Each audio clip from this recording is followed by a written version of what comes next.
할렐루야. 오늘 민수기 30장 1절에서 5절까지 말씀을 함께 봤습니다. 오늘 말씀의 제목을 사랑의 깊이라고 정했습니다. 오늘 읽은 이 민수기 30장의 말씀에는 서원에 관한 규정이 적혀 있습니다. 서원하면 부담이 먼저 밀려옵니다. 나도 뭔가를 해야 되나? 누군가는 서원을 어떻게 했다는데 그럼 나도 뭘 해야 되나 안 해야 되나? 옛날에 서원을 했던 게 기억이 있는데 그걸 내가 다 했나? 이루었나? 다 감당했나? 이런 고민들과 함께 이 서원이라는 주제가 나타나면 마음의 부담감이 오는 것이 우리의 현실이기도 합니다. 오늘 이 민수기 30장에 기록되어 있는 서원에 관한 이 규례를 통해서 하나님께서 받기 원하시는 서원이 무엇인지를 깨달으시고 하나님이 원하시는 합당한 마음을 품고 살아가는 우리 모든 성도님들이 되시길 주님의 이름으로 축원합니다. 오늘 30장 오늘 본문 1절부터 5절 읽은 말씀에 보면 어린 딸, 시집가지 않은 딸이 서원했을 때 어떻게 해야 하는가라는 말씀이 기록되어 있습니다. 오늘 본문 2절에 보면 이런 말씀이 있습니다. 사람이 여호와께 서원하였거나 결심하고 서약하였으면 깨뜨리지 말고 그가 입으로 말한 대로 다 이행할 것이니라. 여러분, 서원의 기본 규정은 이렇습니다. 서원하거나 서약했으면 절대 깨뜨리지 말고 서원하고 서약한 그대로 다 이행하는 것이 서원의 기본 규정입니다. 이 기본 규정 가운데 어떻게 서원했느냐에 따라서 취소가 될 수도 있고 취소하지 않고 끝까지 다 이루어내야 되는 경우가 발생하게 됩니다.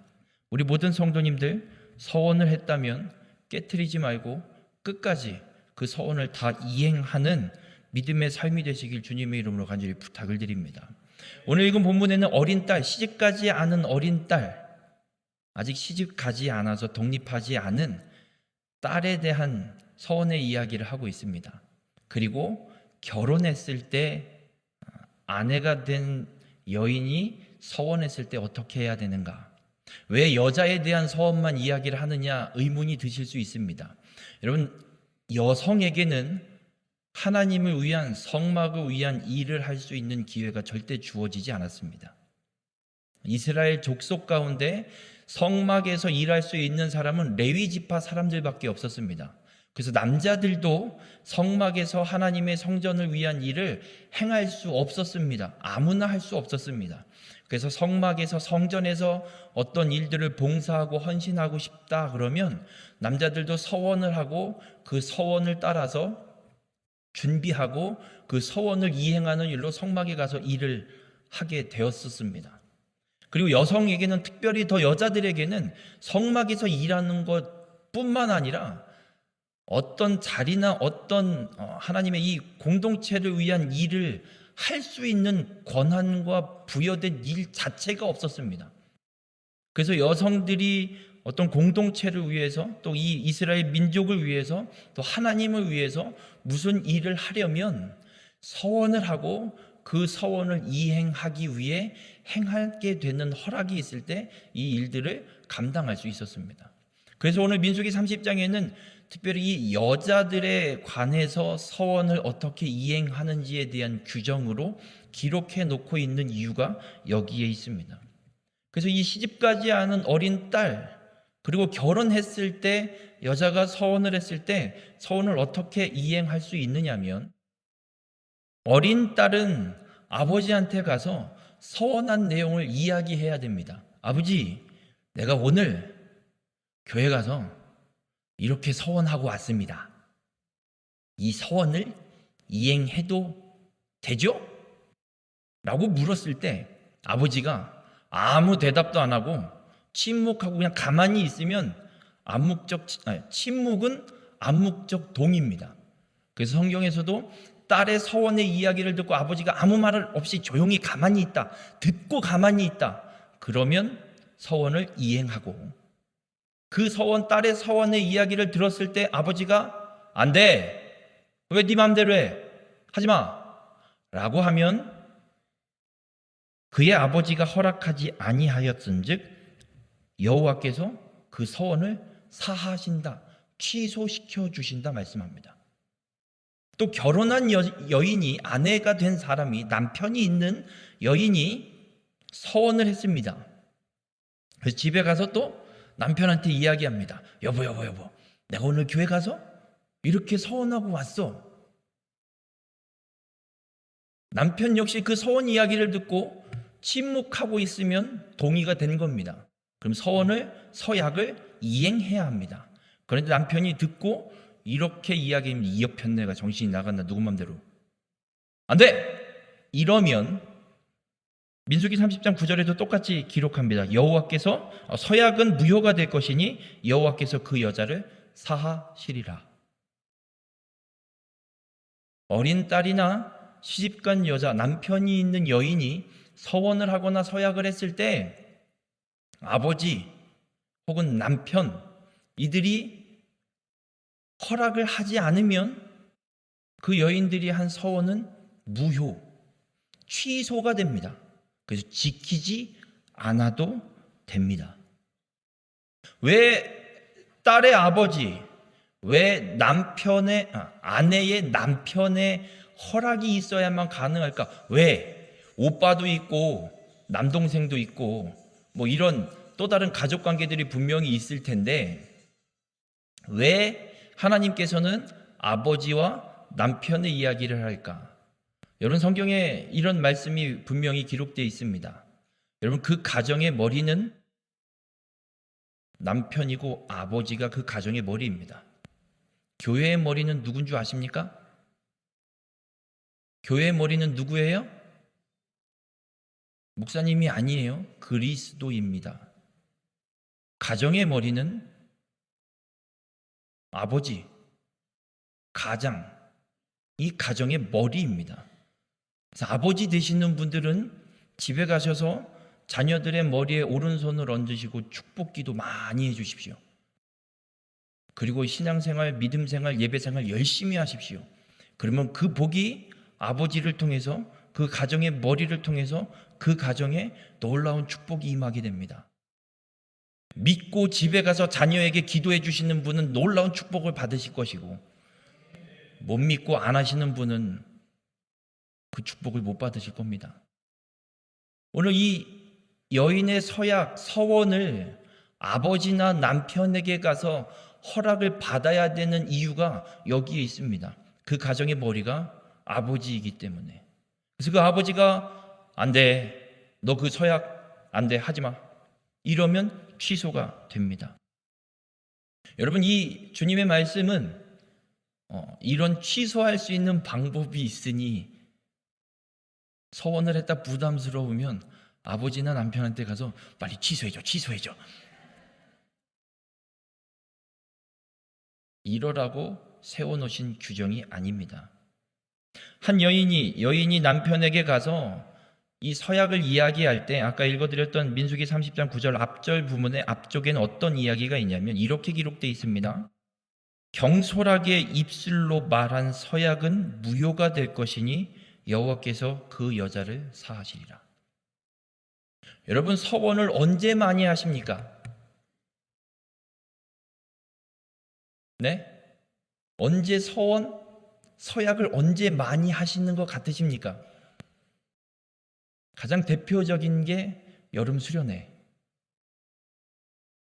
특별히 중고등학생들, 청년들 연합 집회나 여름 수련회를 가면 제가 그 시절 때 90년대 2000년 초반에는 왜들 그렇게 모이기만 하면 설교가 끝나고 기도를 시키면서 이런 시간이 있었습니다.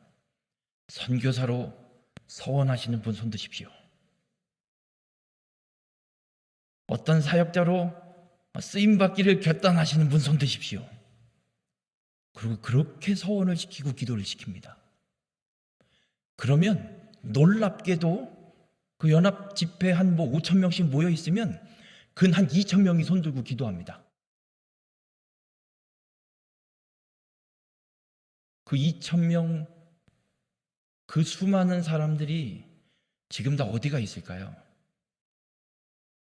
네, 물론 그 서원대로 하나님을 위한 선교사가 돼서 그 서원을 이행하고 있는 분들이 정말 많습니다. 반대로 그렇지 못한 분도 많이 있습니다. 무슨 이야기냐면 서원을 할 때 분위기에 휩쓸려서 충동적으로 서원하지 말란 이야기입니다. 어린 딸이 어느 자리에, 어느 집회 자리에 갔는데 그날 그 설교가, 그 말씀이 너무나도 마음에 꽂혀서, 그래, 내가 이렇게 하나님 앞에 서원하고 이런 인생을 살리라 작정하고 하나님 앞에 서원했는데 집에 갔습니다. 집에 가서 아버지한테 얘기했어요. 아버지, 제가 오늘 집회 갔는데 이런 마음을 주셔서 이렇게 서원하고 왔습니다. 안 돼. 그럼 할 수 없습니다. 왜냐? 어린 마음에 충동적으로 서원할 수 있기 때문에 그렇습니다. 이렇게 서원한 사람이 한 사람이 있습니다. 사사 입다라는 사람이 있습니다. 이스라엘 백성을 암몬 족속에서 고통받는 이스라엘 백성을 구출하기 위해 전쟁을 이제 출전하게 되는데, 전쟁을 출전하러 나가기 전에 입다가 서원을 한 가지 하고 갑니다. 내가 전쟁에 가서 승리하고 돌아올 때 우리 집에서 나를 제일 먼저 나와서 맞이하는 사람이 됐든 동물이 됐든 뭐가 됐든 그것을 하나님 앞에 번제물로 바치리라. 그리고 가서 전쟁을 하고 승리하고 돌아왔습니다. 집에서 누가 제일 먼저 뛰쳐나온 줄 아십니까? 딸. 그래서 입다는 그 딸을 하나님 앞에 정말 죽여서 번제물로 드렸습니다. 입다는 서원을 지켰나요? 안 지켰나요? 지켰습니까? 안 지켰습니까? 지켰죠. 여쭤보겠습니다. 하나님이 원하시는 서원이었을까요? 하나님이 이 제사를 받으셨을까요? 하나님은 그 어디에서도 인신 제사를 원하지 않으십니다. 물론 이삭을 하나님이 아브라함에게 이삭을 바치라고 하셨을 때 이삭을 죽일 생각은 하나님은 추호도 없었습니다. 아브라함의 믿음을 테스트하는 거였습니다. 어디에도 하나님은 인간을 번제물로, 제물로 받으시는 분이 아닙니다. 그런데 입다는 자기 딸을 죽여서 번제물로 드렸습니다. 여러분, 입다는 실수한 겁니다. 서원을 지켰을지언정 실수했습니다. 정말 딸이 나왔으면 하나님한테 기도했어야죠. 하나님한테 얘기했어야죠. 하나님, 죄송해요. 내가 너무 성급하게 서원했나 봐요. 내 딸이 나올 줄 생각도 못했습니다. 그리고 하나님 앞에 용서를 구하고 딸이 아닌 제물, 동물이나 어떤 하나님의 제사법에 규정되어 있는 제물을 갖고 와서 하나님 앞에 제물, 번제를 드렸어야 되는 게 맞을 겁니다. 오늘 하나님께서 어린 딸과 또 남편이 있는 아내에게 서약을 했을 때, 서원을 했을 때 그들이 아버지와 남편에게 가서 묻고 그 허락을 받은 뒤에 서원을 이행하라라고 말씀하시는 이유, 그리고 허락하지 않을 때는 서원을 취소해도 된다, 취소해 주겠다라고 말씀하시는 이유는 경솔한 서약, 서원을 하나님이 받지 않으신다는 얘기입니다. 충동적으로 행하는 서원과 서약을 하나님이 받지 않으신다는 겁니다.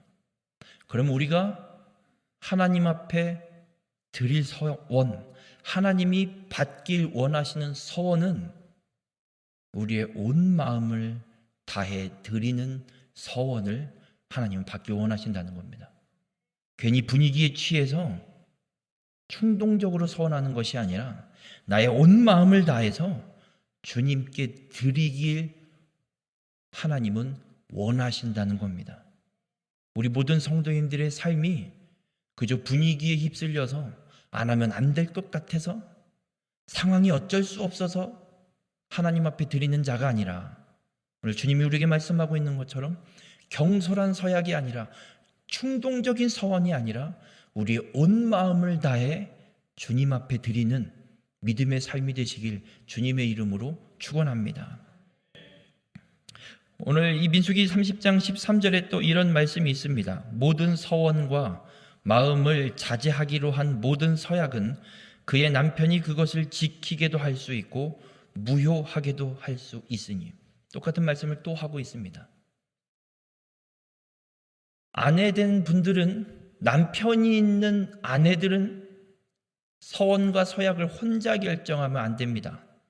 남편의 허락 여부에 따라서 서원을 지키든지 말든지, 서원을 이행하든지 취소되든지 무효되든지가 결정되게 됩니다.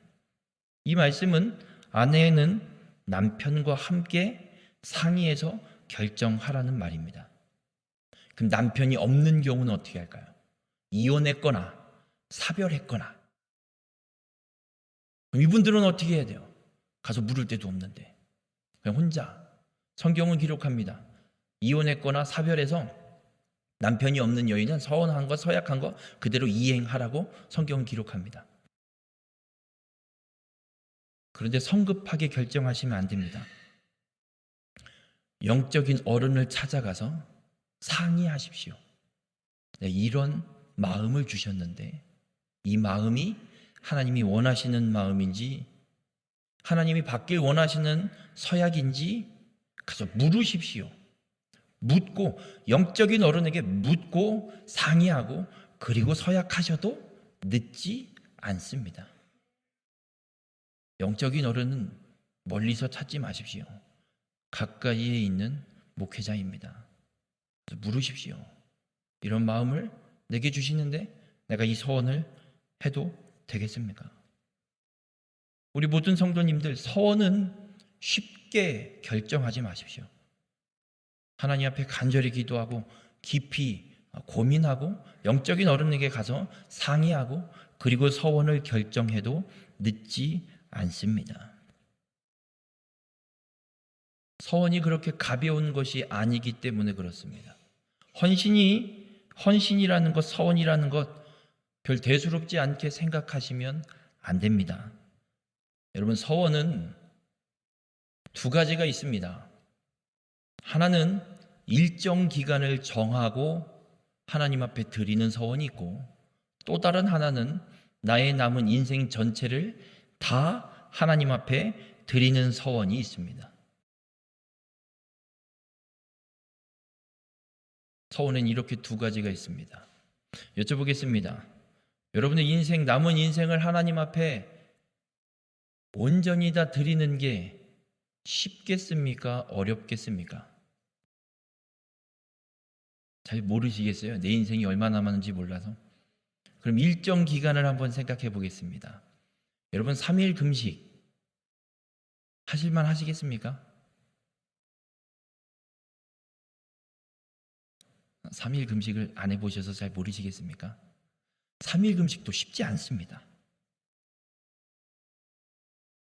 정말 쉽지 않습니다. 먹는 것만 안 먹는 게 금식이 아닙니다.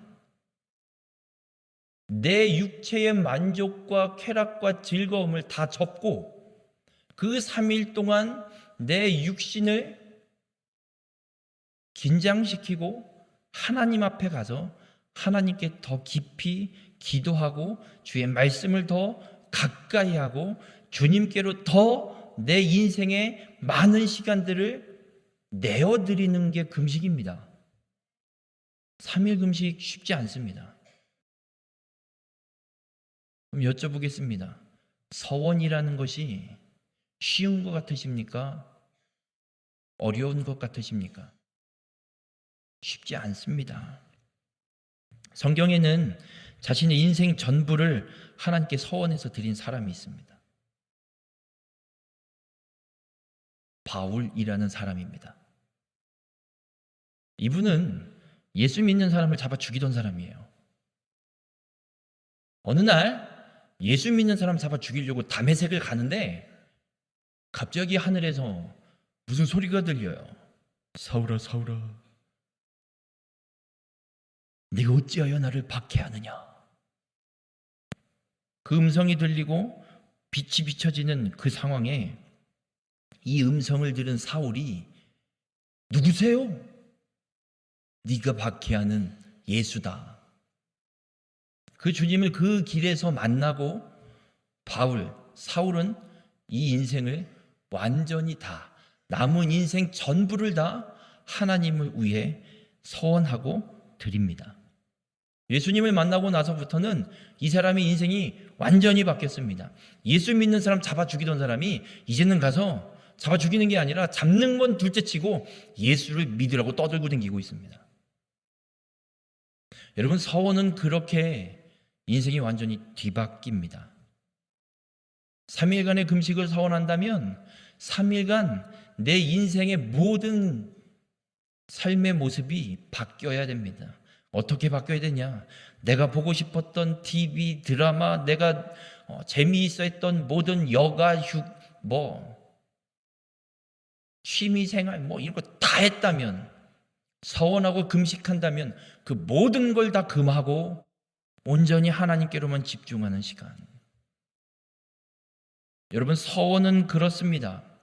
우리의 인생의 방향이 완전히 바뀌는 것이 서원입니다. 바울이 예수님을 만나고 남은 인생을 나는 주를 위해 살리라. 죽어도 주를 위해, 살아도 주를 위해. 그러면서 로마서 12장 1절에 바울이 이런 고백을 합니다. 너희 몸을 하나님이 기뻐하시는 거룩한 산 제물로 드리라. 하나님이 기뻐하시는 산 제물로 하나님 앞에 드리라라는 고백을 바울이 선언합니다. 여러분, 바울은 자신의 인생 전체를 그 다메섹을 가던 길에서 예수 만난 그날 이후로, 그 시각 이후로 자신의 인생 전체를 하나님 앞에 드렸던 사람입니다. 바울이 왜 그랬을까요? 바울이 전에는 몰랐습니다.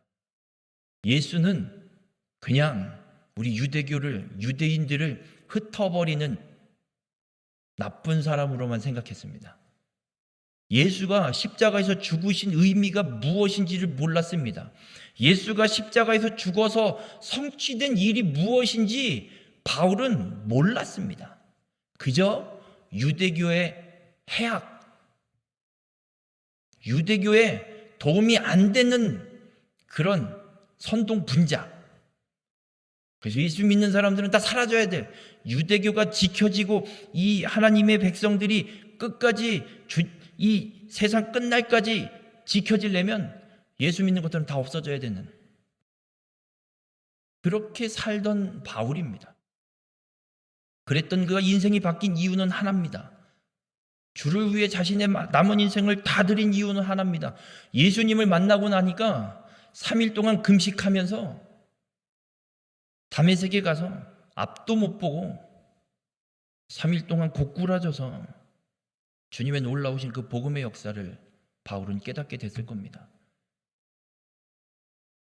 그리고 고백합니다.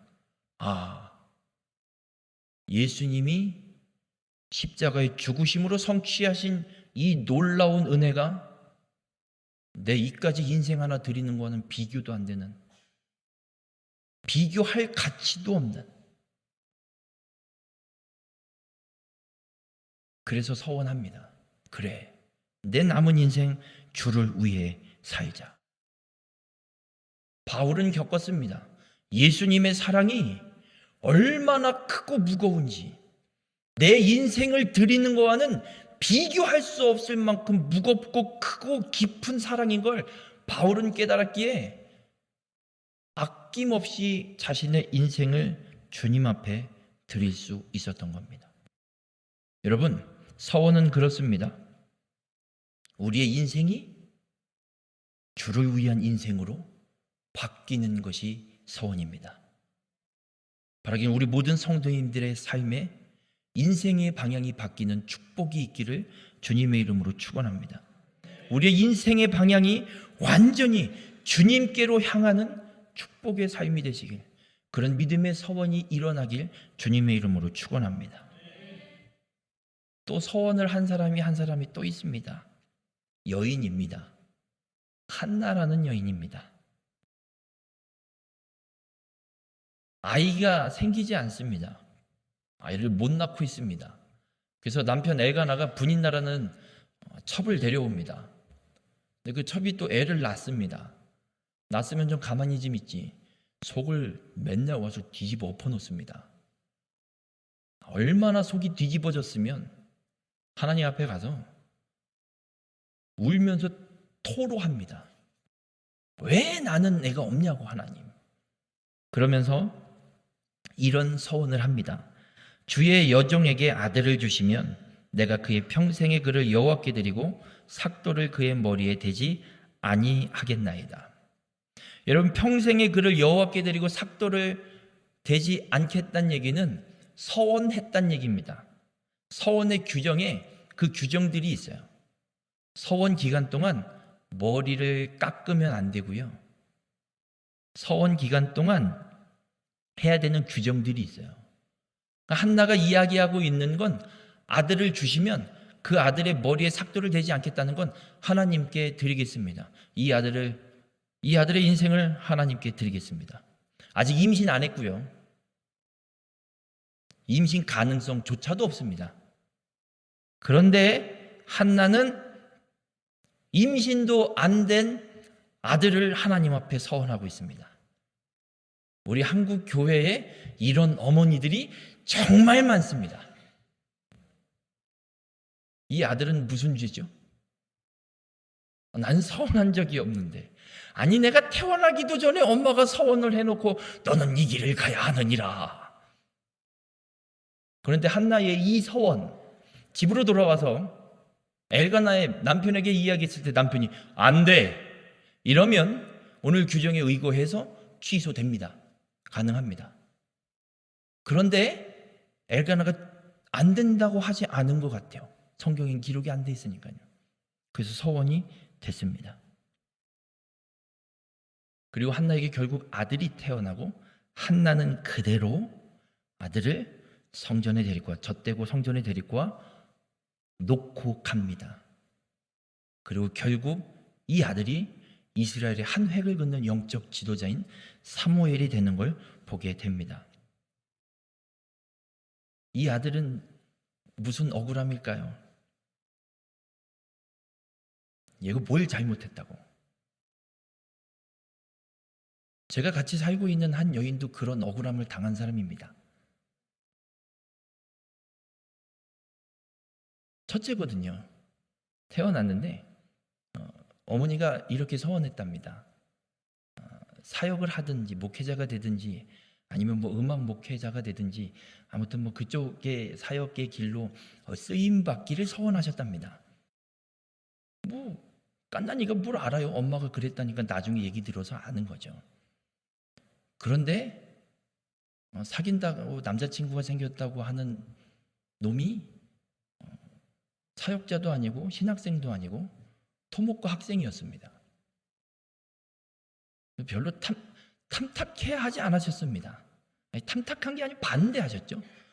너 또 그놈 만나고 왔냐라는 소리가 나올 정도로. 그런데 지금은 최고의 기도 후원자십니다.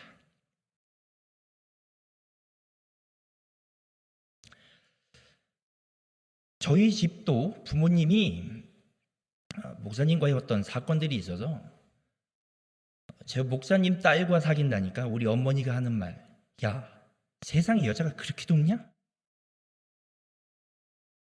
왜 하필 목사 딸이랑 사귀어?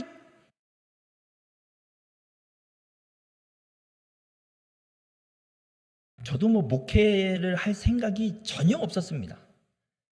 어렸을 땐 뭐 교회에서 어르신들이 맨날 이럽니다. 현접아, 너는 뭐 신학교 가서 목회해야지. 안 가요? 왜 권사님 손주나 보내세요. 전 안 가요.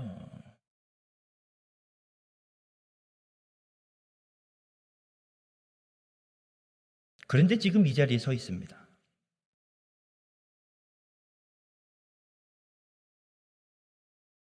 신학교를 가게 되는 걸 결정하면서 이런 고민이 들었습니다.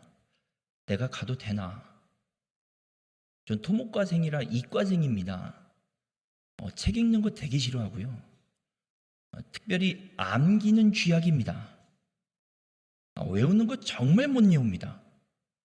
제가 군대 가서 선임 이름 외우는 것 때문에 얼차례 꽤 많이 받았습니다. 못 외워서. 저희 소대가 한 70명 됐거든요. 70명을 다 외워야 돼요. 미치겠는 거예요. 이거 왜 외워야 되지? 여기에 다 이름 써 있는데 왜 외워? 이름만 외우는 게 아니에요. 몇 월군 번위까지 다 외우래요. 미쳤어요. 왜? 계급만 알면 되지. 몇 월까지 왜? 00년 1월, 01년 4월, 병장 누구, 뭐 상병, 미치겠는 거예요. 근데 내가 가서 신학을 공부할 수 있을까? 이게 가능한 일일까? 못할 것 같은데. 이런 생각이 되게 많았습니다.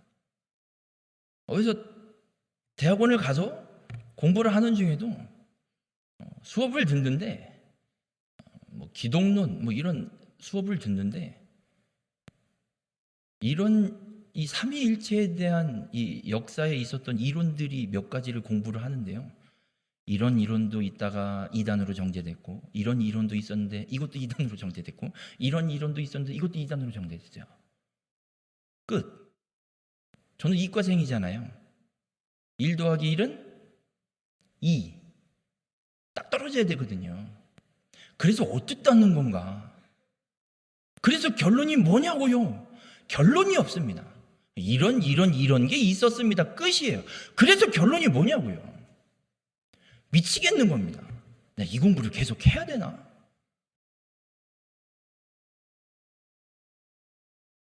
하나님이 가라고 해서 오긴 했지만 정말 이게 공부를 해야 되나 내가? 이런 생각이 한편에 계속 있었습니다. 공부할 수 없는. 근데 놀랍게도요. 그 과목, 그 수업에 발제를 하는 시간이 있어서 준비를 하면서도 이게 도대체 뭔 소리인지 저도 모르겠습니다. 뭔지는 모르겠지만 일단 책에 있으니까 그냥 책에 있는 거 보고 그냥 대충 정리해갖고 발제를 했어요. 그랬더니 놀랍게도 교수님이 하시는 말씀, 잘하셨어요. 저는 아직도 결론이 안 났거든요. 잘했다고요? 이건 뭐지? 여기서 내가 공부를 계속 해야 되나? 그런데 여기까지 와 있습니다. 우리 모든 성도님들, 서원 그러면 부담이 되는 건 맞습니다. 우리 교회에서 이야기를 하자면, 교회에서 건축을 한다고 하거나, 아니면 어떤 사역을 위해서 헌금을 하자고 서약을 하게 할 때가 있을 겁니다. 그럴 때 얼마를 작정하고 하나님 앞에 드려야 될까 고민이 되고 부담이 되기도 합니다. 지금 내 경제 상황은 이게 쉽지 않은데, 서약하기는 정말 쉽지 않은 상황인데 서약을 안 할 수도 없고 해야 되나? 서원이 부담되는 건 맞습니다. 그런데 우리가 서원에 대한 생각을 좀 바꿔야 될 것 같습니다. 입장을 바꿔야 될 것 같습니다. 우리가 지금까지 생각해왔던 서원은 내 입장에서 생각했습니다. 하나님께 내가 이렇게 드리겠습니다. 우리의 서원의 대부분은 그 입장에서 생각하고 결심하고 드렸던 서원들입니다. 입장을 바꿔보겠습니다. 내가 드리는 서원이 하나님 입장에서는 어떨까?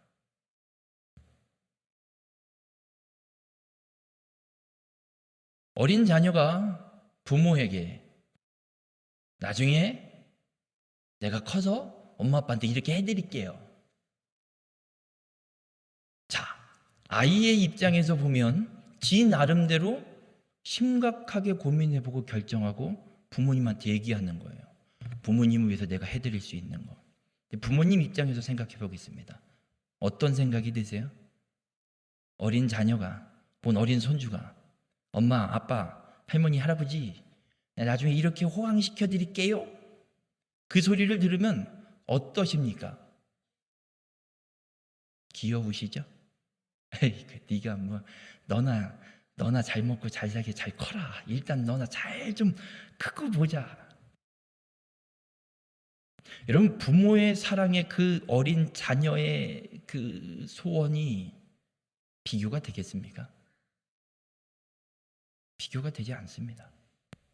우리가 하나님 앞에 드리는 서원이 우리를 살리시기 위해서 십자가에 죽어주신 하나님의 그 사랑의 크기와 비교해보면 비교가 될까요?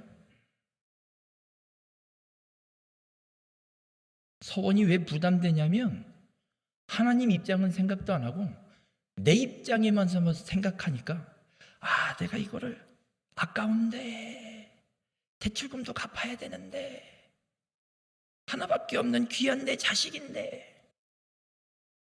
얘가 좀 공부를 더 해서 잘 대학도 가고 좋은 직장에 가서 그리고 나서 좀 교회에서 좀 뭐 봉사되고 했으면 좋겠는데 내 입장에서 생각하면 서원이 부담스럽습니다.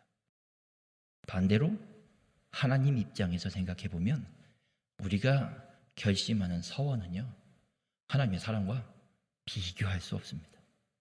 아니, 비교 자체가 불가합니다. 제 오늘 설교 제목을 사랑의 깊이라고 정했습니다. 여러분, 하나님이 우리를 향한 사랑과 우리가 하나님을 향한 사랑, 무엇이 더 클까요? 무엇이 더 깊을까요? 무엇이 더 넓을까요? 비교가 되지 않습니다. 그래서 서원은 무겁고 부담스러운 것이 아닙니다. 우리가 이제 생각을 바꿔야 됩니다. 서원은 하나님, 나 같은 사람도 써주실 수 있으세요? 묻는 게 서원입니다. 내가 드리겠다고 하지만 내가 드리는 게 과연 하나님이 기뻐하실 게, 아니 하나님께서 나 같은 사람이 드리는 이거 받으실 만하신가요?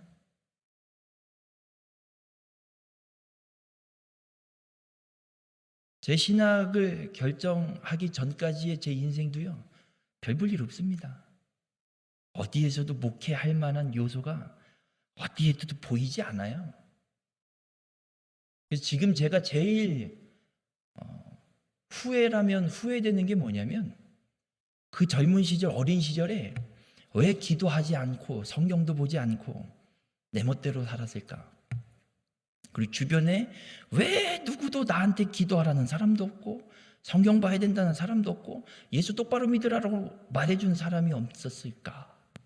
그게 제일 안타깝고 후회되는 일이에요. 그런 나를 하나님이 왜 갑자기 신학교로?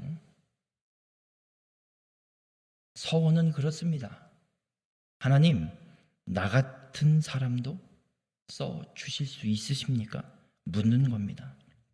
여러분, 하나님의 사랑을 알게 되면요, 내 인생을 하나님 앞에 드릴 만한 가치가 있다는 걸 깨닫게 됩니다.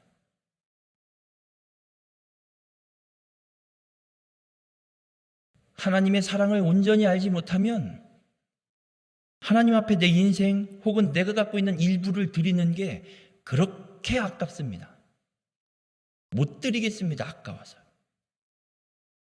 그런데 나를 향한 하나님의 그 크신 사랑, 그 깊으신 사랑을 깨닫고 알게 되면 내 인생 드리는 건 아깝지도 않습니다. 아니, 더 못 드리는 게 안타까울 정도입니다.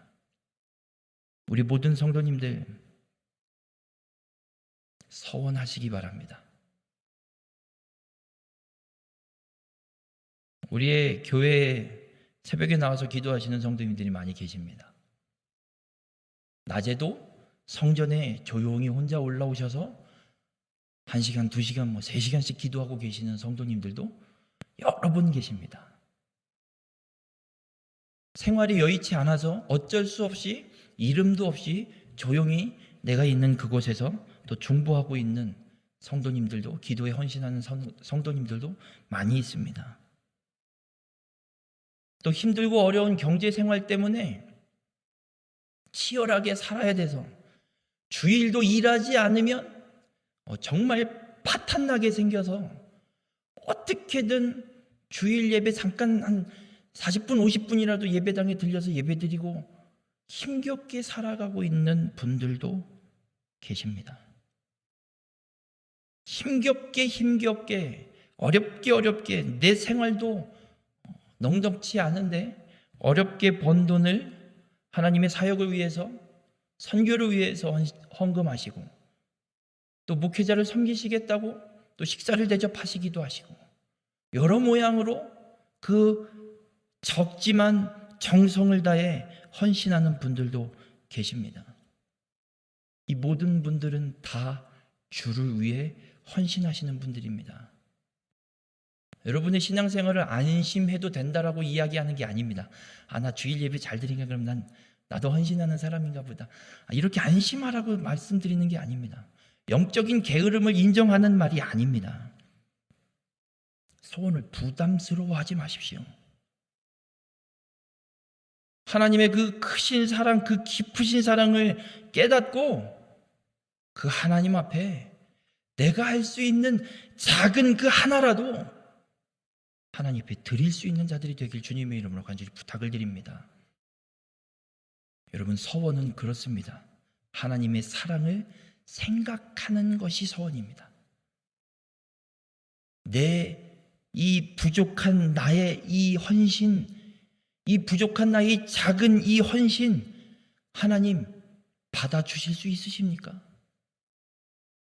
하나님의 사랑을 생각하면 정말 비천하고 미천하고 아무것도 아닌 나의 이 헌신, 내 인생, 하나님 써주실 수 있으십니까? 묻는 것이 서원입니다. 바라기는 우리 모든 성도님들의 가슴에, 우리 모두의 가슴에 이 고백이 있기를 바랍니다. 하나님, 나 같은 사람도 써주실 수 있습니까? 그렇게 주를 위해 서원하고 주를 위해 살아가는, 하나님의 사랑을 깨닫고 살아가는 우리 모든 성도님들이 되시길 주님의 이름으로 축원합니다. 기도하시겠습니다. 사랑의 주님, 오늘 주님의 말씀을 통해 깨닫게 하시니 감사합니다.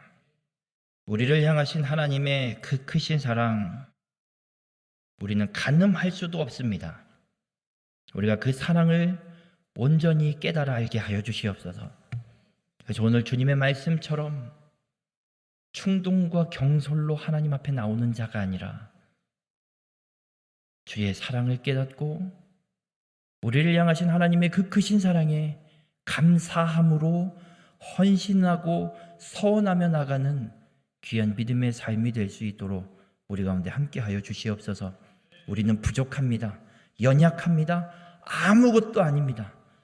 그럼에도 주님이 우리를 사랑하시고 우리를 살려주셨기에 하나님, 나 같은 자도 써주실 수 있습니까? 묻고 서원하며 주를 위해 헌신하는 우리 모두가 될 수 있도록 주님 함께하여 주시옵소서. 이 모든 말씀 예수님의 이름으로 기도드렸습니다. 아멘.